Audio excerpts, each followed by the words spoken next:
Bryce Harper. Just listen to this. I'm going to go shorthand version because it's the same three guys. Bryce Harper, in the history of postseason baseball, among hitters that have 150 plate appearances, a minimum of 150.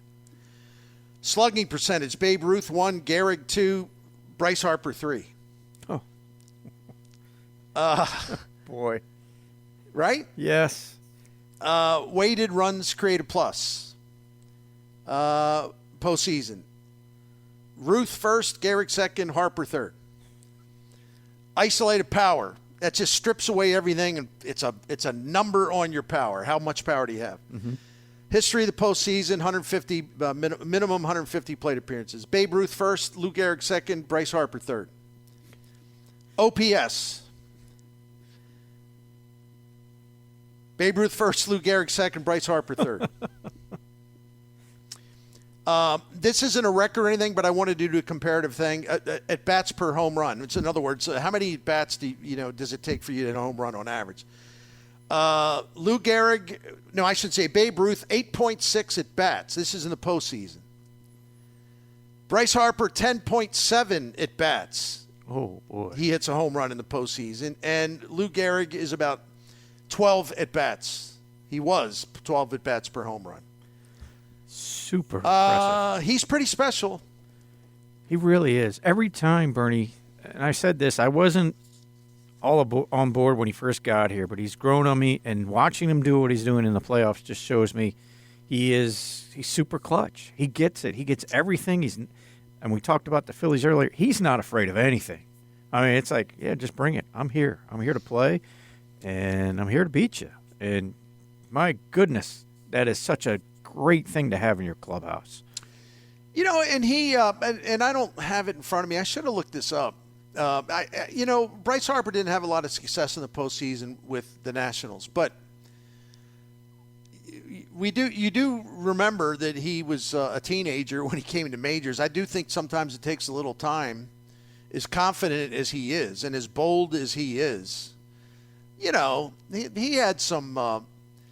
Controlling his temper, he'd have outbursts or whatever. And by the way, that's why I don't want to talk too much about it. But the Nationals, their failure to win in the postseason, maybe Bryce Harper was a factor in that, but they had a lot of other things that were messed up. The Cardinals discovered that in 2012, by beating them in that dramatic Game 5 winner-take-all, where basically the Nationals should have had that thing locked up early, but they let it get away. Derrick Goold joins us. I was covering baseball that night with him and Joe Strauss, and I can't remember if Mr. Burwell was there or not. The years roll by too fast, but that was a memorable night of baseball for Team Post-Dispatch. Derrick, how you doing? I'm all right. One of many. 18 years ago tonight, we were in Houston. Watching Brad Lidge bend to his knees and looking into the distance for our baseball. 18 years to the day, the anniversary, huh? 18 years ago to the day today. Yep. We all had to rewrite our leads. Unreal. I tell that story. I'll make it quick. Burwell and I had our columns done, Cardinals lose, season over, too bad, that kind of thing. Because it's the way it worked in those days, because the deadlines, you had to have something ready to go.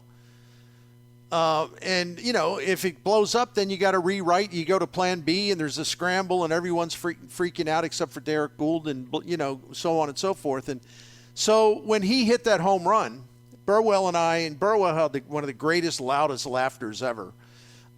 We just started laughing. We were laughing hysterically. And people who were not from the St. Louis market were looking at us like, who are those two hyenas? Keep it down up here. But it was just so outrageous. And we're like, okay, give us 15 minutes. We'll rewrite the whole damn thing. But it was just so outrageous. It was such a beautiful thing to see, But all we could do was laugh at the enormity of it all. Yeah. Yeah, that night in 2005 is related to the night 7 years later, right, in 2012 in D.C., where it's the same group or much of the same group covering the game, and we're in the second row, visitors at Nationals Park. Visiting media sits in the second row, and the front row is the locals local beat writers, and the Nationals go up 6-0, and they're all scurrying to plot out how they're going to get to San Francisco. It's the third inning, and they're like they're looking back at us, and we're not canceling flights. We're not canceling our hotels, and they're all planning like, all right, well, here's where we're going to meet in San Francisco. Here's what it's going to look like. Hey, do you need to do that? How early do we need to get out tomorrow? And all of us, we're not. I'll never forget that. Like that it was Strauss and me and you, and we kept our hotel reservations in San Francisco. We kept our flights to San Francisco. We're like, this is not over. And it was such an odd feeling to go, okay, well, let's see how this game plays out, but let's not cancel that because we've seen this act. We know how it goes. We've seen what's possible. And, man, the Nationals do not look like a team ready to put another team away. They keep inviting them in. They look reluctant. Like, remember how uncomfortable that Gio Gonzalez looked pitching? He had, no interest in throwing the ball. He would have walked the bases loaded with the pitch timer rule. He paced around. He just had zero interest in throwing the baseball. And that 05 night where we're like, all right, man, things can change. You can go from condemning a ballpark to saving it with one swing because that's what the wrecking ball was poised for Bush too. And with one swing, Pujols delayed it, the inevitable, but delayed it. And we could wait to cancel our hotel rooms. We didn't know where we would be going still the next day, even though they were down 6-0. Yeah, and I think you're right. I think when Gio Gonzalez did his thing, and one of the Cardinals told me when I did like an immediate for Sunday's paper, so less than 2 full days, obviously, since that happened. I did like an immediate oral history of that comeback, and I was like, I got to find that and read it again because I remember, and I'm not bragging on myself, I'm just saying it worked out greater than I ever thought it would. It just, the quotes I got from the participants was just a pleasure to write it and then read it, and got so much feedback on that because it was just I don't even know why I chose that format, but it just really was fun. But I quoted one of the Cardinals who insisted on anonymity, and I don't mind granting it, in certain circumstances. He just said, we were looking at Gio Gonzalez, and it's like he didn't even want to be out there, and we were like, we got a chance now, fellas, and that's true, and you just hearken back to that. I mean, that's exactly what the feeling in the dugout was. And yeah, I mean, you could see it on the field watching from the press box. And one more thing about that, and I think memory lane's okay. I told David Freese, I said, listen, man,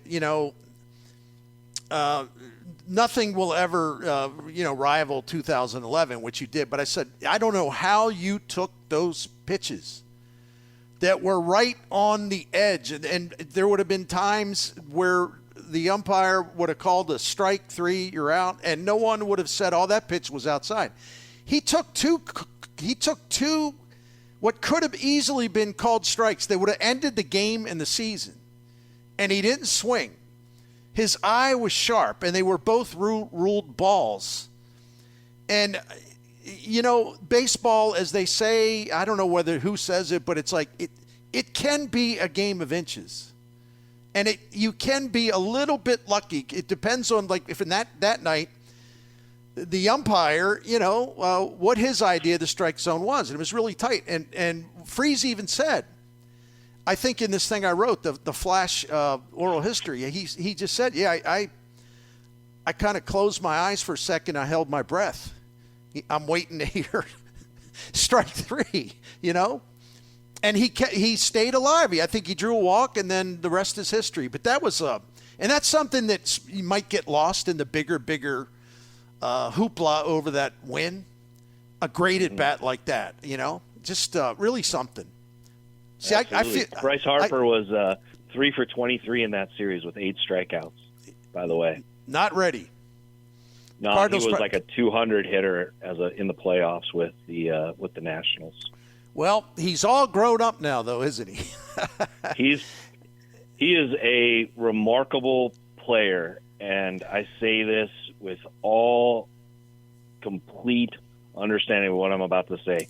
He is underrated. I don't disagree, but I'm interested in your explanation for that.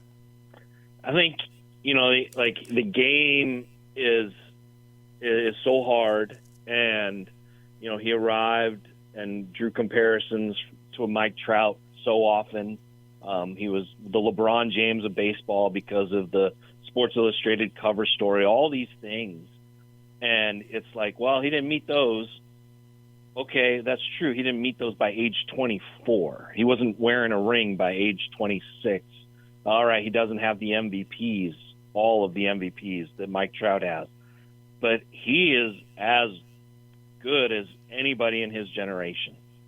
And all he has done over and over again is produce. And now he's got these October moments to add on to them, which Trout doesn't have. And it seems to get lost in these initial comparisons, right? Right. We never could meet the expectations of being baseball's LeBron because baseball isn't basketball. He couldn't meet the comparisons to Mike Trout because Mike Trout is one of the best to ever play. And being the second best of the generation to one of the best that ever played is really good. And I think like the player that Bryce Harper, the hitter that Bryce Harper has been, and then you add in the player he's been, learning to play first base, wanting to be out there, finding a way, the October moments. I just think you're seeing a really complete player that surpasses so many others that in his generation, but doesn't get the credit for that because he's not the greatest of his generation. And it's okay that he's not. And in that way, he's underrated. I was going to ask you this anyway, just for kicks. And so we now that we ventured into Bryce Harper, who I think is a fascinating topic, I must ask you, and this is one of those questions that may not be fair because we'll never know, and maybe there was never zero chance the Cardinals would have signed him to a free agent contract. But do you think Cardinals history would be different if they had signed him? Maybe as unlikely as it seemed. Do you think it would be? What would we be talking about? How did it change the direction of the franchise, if it did at all, in your opinion, by not signing him? Yeah, I mean, I think you have to figure out which part of the what if scenario is the multiverse going to offer us, right? Do they trade for Paul Goldschmidt and sign Bryce Harper? Do they opt not to trade for Paul Goldschmidt and then sign Harper? However you go with, I mean, you have to. It's an open question as to whether or not then they extend Paul Goldschmidt. So do they get both of them? Let's say they get both of them. Well, then they're not getting Nolan Arenado a few years later, right? Because the way the money would work out, you'd think that they would have committed it all. I think in a lot of ways. So I don't know who to remove from the roster. No, it's a really great point. It's a great observation. I don't know how to do that. But what I do know is that if they had signed Bryce Harper, they would have had for the last few years the left-handed presence in the lineup that they've wanted and is so essential to success. It's just so vital to success. I mean, show me a playoff team or show me a good offense that isn't radically different with a left-handed hitting presence. The game, I have a good friend who now covers the Reds, who you and I have known for a long time as a C. Trent B. Ryder. Well, no, Gordon Whitmire. Oh, both. And, both of our. They're both. Yeah, of both our friends. of them are. Both of them are great friends of mine. Yeah, and it's weird having them on the same beat now. But Gordo gives me a hard time because I've been on this for a few years. You need a left-handed bat to transform your offense. Doesn't have to be the number 3 hitter. Doesn't have to be the cleanup hitter. But you need some kind of fear factor from that left side. Texas goes and gets Corey Seager. That changes their team. The Cardinals are so much better with Brendan Donovan and Lars Nootbaar and Nolan Gorman, all 3 of them in their lineup. And not one of them has been an all-star. But look at how different that lineup looks with those three guys in it. And they're not providing the power of a Schwarber. They're not providing the OPS of a Bryce Harper or a name recognition of a Bryce Harper, but they're left-handed producers who just change the balance of a lineup. The Cardinals for a while, I mean, Kodai Senga just whipsawed through the Cardinals lineup, right? That one game that he pitched against them. Mm-hmm. And he didn't have to change how he pitched. He just didn't. He could go, all right, all these right-handed guys, I got something for that. All right, I'm done. It just was remarkable to watch. And you look at the time period where the Cardinals were so heavily right-handed that they just could not get anything going offensively. Brendan Donovan was hurt. Nolan Gorman was either struggling or hurt. Lars Nootbaar was searching or on the IL. When they were gone, the offense just had nothing going. All of that would not have been a question for all these years because they would have had Bryce Harper in the lineup. Right. And he has had some. He's changing teams. And Harper has had some injuries, but that's duly noted, and it's not that big of a deal in the grand scheme of things. No, when they had those three guys in the lineup, and I've been in my own way of being obsessed with trends and updating things. Like they went from really, really bad. I mean, really bad against right-handed pitching. They could hammer lefties for obvious reasons. Yeah. And those three, you're absolutely right. Those three guys changed everything. The Cardinals, for a while before, to your point, later in the season, the injuries were a big factor again. But, they got to the point where there was parity. There really wasn't that much difference at all. Their performance against lefties and their performance against right-handed hitters. And that had not been the case for some time. So, no, your point is 100% true. So look at it. Matt Olson in Atlanta, Cody Bellinger in Chicago. Yep. Christian Yelich and how vital he is to any success from that offense in Milwaukee. Freddie Freeman in L.A. I mean, as good as Mookie Betts is, and Mookie Betts is superb, and there's a conversation to be had that he's the MVP of the season, or Ronald Acuna Jr. The top two finishers in the MVP vote could be right-handed hitters. Great. That's cool. Where their team goes depends on the left-handed hitters right there beside them, Olson and Freeman. I mean, those guys are what make that lineup churn and what changed the look of it. And if you're looking for, bring it back to the Cardinals, one of the reasons why, them outfitting their pitching staff to take advantage of what they have right now offensively should be so urgent is because they finally have that. They have what they didn't sign with Bryce Harper. They have what they weren't able to acquire. They thought they tried different ways to go, but they have. And I'm not saying that Lars Nootbaar is Matt Olson. That's not my point. Or that Brendan Donovan's Freddie Freeman. No, but they bring a presence to that side that changes the look and oomph of a lineup in such valuable ways for today's game. And it's really the first time in a long time that they can say they have that, which was one of the reasons why so many people like me, you, Ben Fredrickson, were writing, Bryce Harper's a perfect fit. And he's all ears. He wants to hear about playing in baseball heaven. Just tell him. And it didn't happen. Yeah, I think he would have loved being here. Because he's underrated for his appreciation of baseball history, too. He really is. He would have appreciated it, yes. Derrick, your discussion about the three left-handed hitters that make the Cardinals better, especially if they're all in there, it leads to a natural question. It can't be answered today, of course, but do you think can they get through this offseason without using Donovan, Nootbaar, or Gorman as trade bait? Pardon the ungraceful term, but are they going to have to trade one of those guys to fulfill their wish list for a starting pitcher?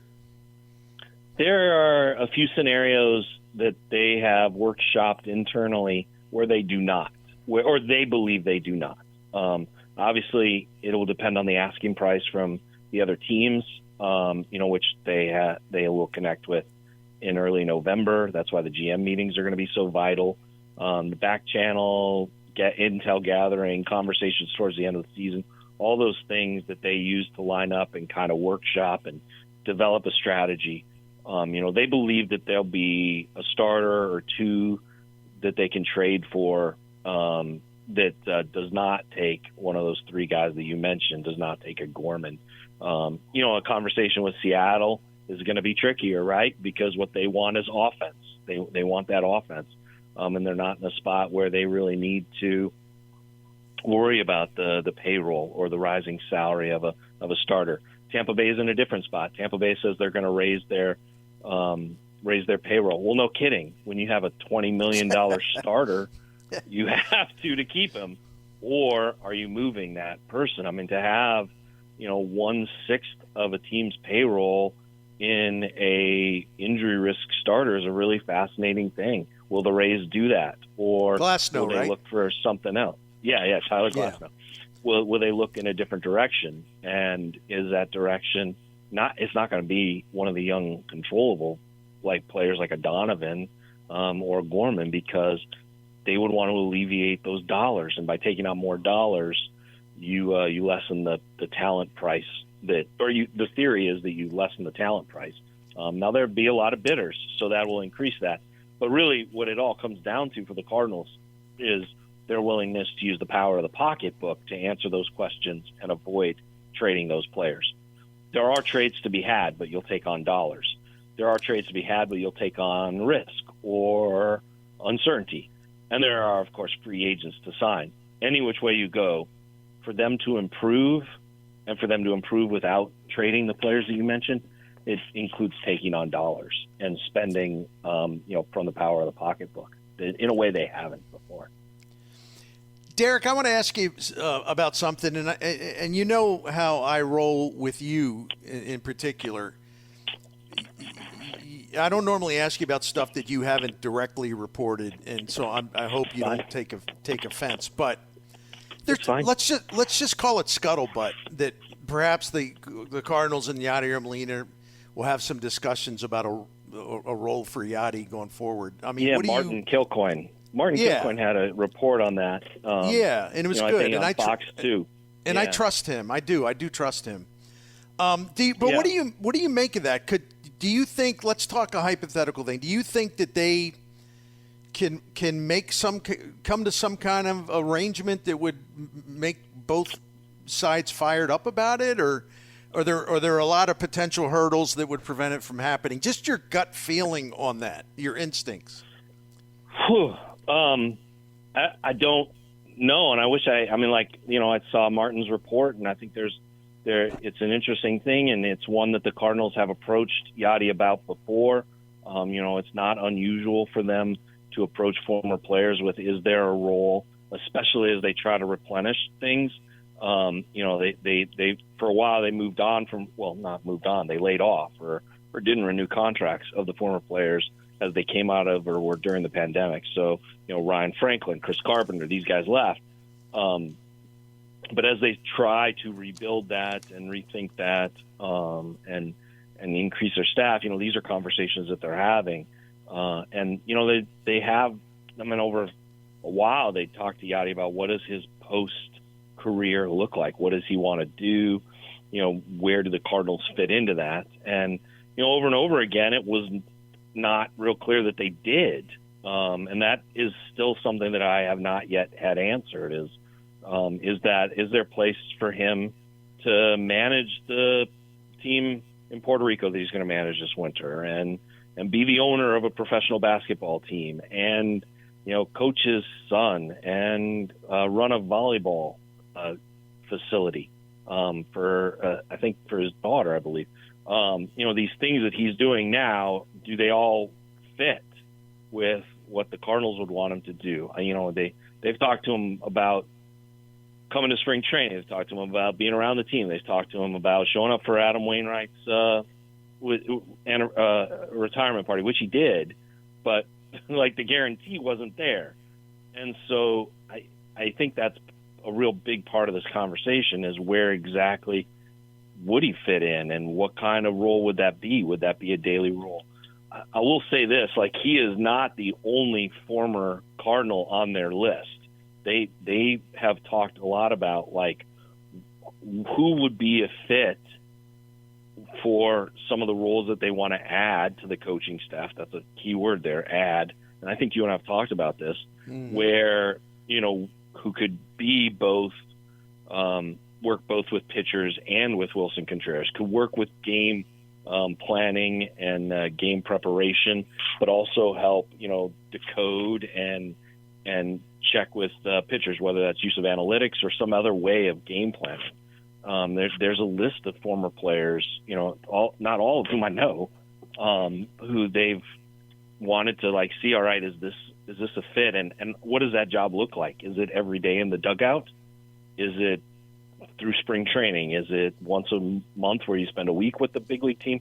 What kind of things, obviously they prefer that person be there every day, and getting that commitment and finding that connection, determining the salary, all that stuff is really tricky to do. It is. And in the past, there hasn't been, like, the real clarity that that's what Yadier wants, and if he wants to be a manager in the majors, or thinks he ought to be a manager in the majors, they already have one.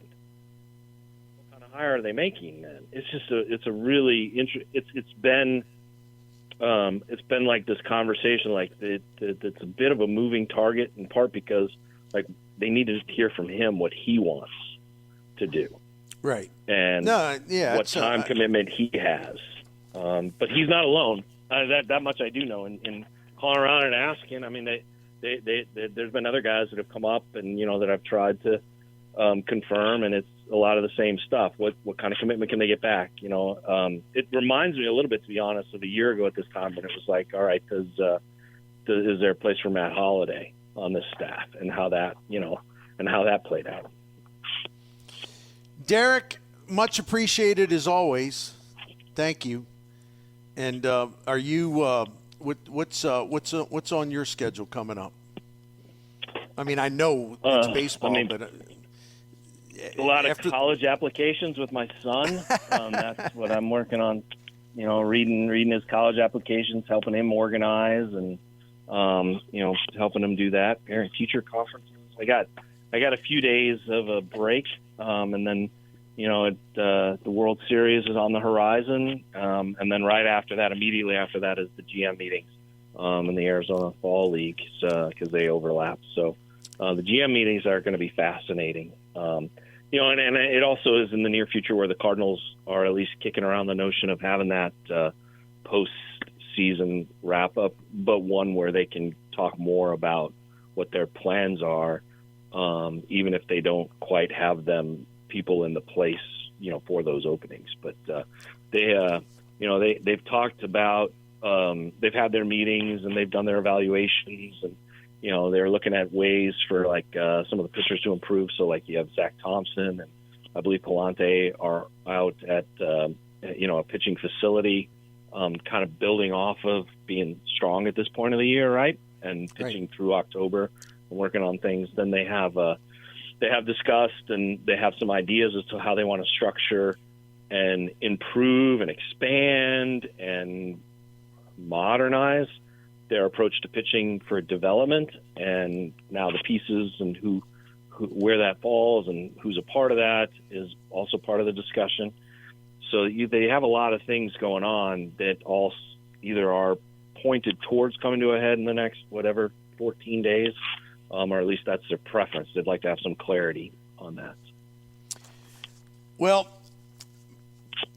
whatever the developments turn into, you'll be all over it, and we look forward to having a weekly visit with you. So thank you, as always. You bet, Bernie. Thanks for the talk, and for it's always good to catch up on all those years ago when we were we're there in the press box scrambling, abusing our laptops with very Control Alt Control very much A so. Delete.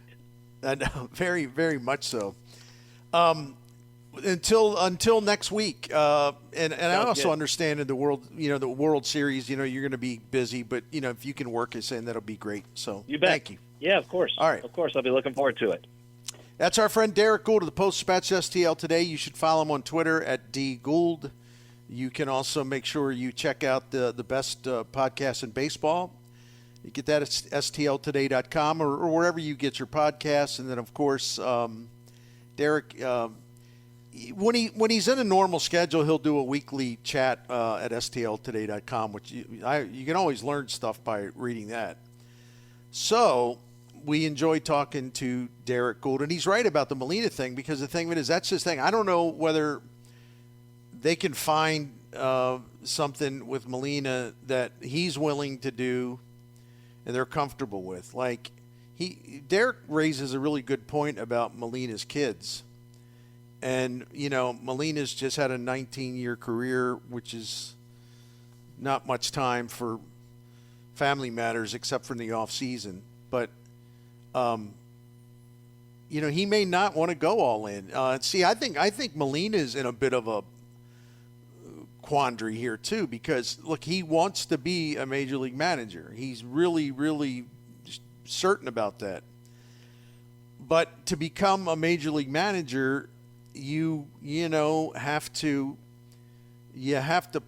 put on time as a coach at a major league level. No one's saying you got to be a coach at a major league level for 7-8 years. Nobody's saying that. I mean, there are some managers who do that, and they are hired that way. And people say, well, what about Ali Marmol? Ali Marmol was a bench coach and a coach for the Cardinals since 2014. I mean, he's young, and I'm not saying he's a great manager. That's really not the point. He paid his dues. I hate that expression because it's so tired. He was a manager. He was a coach and then a manager in their minor league system, and he was a good manager in their system. And he was given plenty of time of coaching experience in the majors. So that is the traditional way. Now, could Yadier Molina attract the interest of